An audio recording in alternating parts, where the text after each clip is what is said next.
Janeda and Gabe recipe.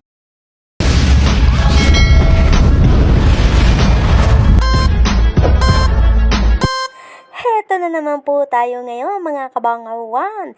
Magluluto naman po tayo ulit ng ginataang gabi. So ayan, habang magagayat ako ng gabi, ako po ay magpapakayod sa aking mister. Nabala ko po siya dyan. At eto naman po ang aking mga nagayat na. Atin naman pong hugasan sa tubig. Kailangan po nating linisin at baka may naiwan na mga insekto. Ayan, dinalawang hugas ko lang po dahil pakukuluan naman natin.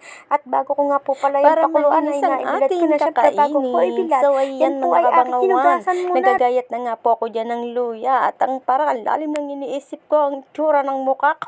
Galit na galit sa sibuyas. Dahil sa mga oras na yan, ako po ay pagod na pagod. At ang dami ko po talagang nilabahan, mga kabangawan. At ayan na nga po, atin na pong natapos gayatin ng sibuyas.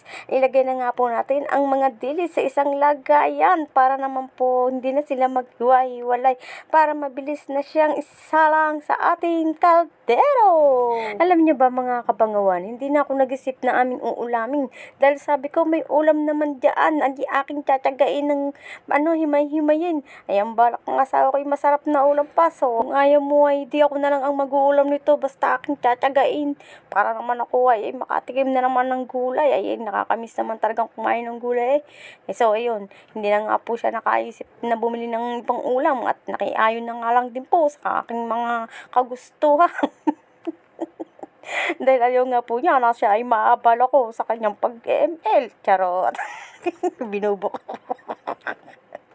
At ayan na nga po mga kabangawan, atin na nga pong sisimula ang lutuin. At 5 pisong mantika lamang po ang ating ilalagay dyan. Okay lang na medyo marami-rami dahil nagigisa po tayo dyan ng bawang sibuyas, luya at dilis. Samahan na po natin ang kaunting pampalasa.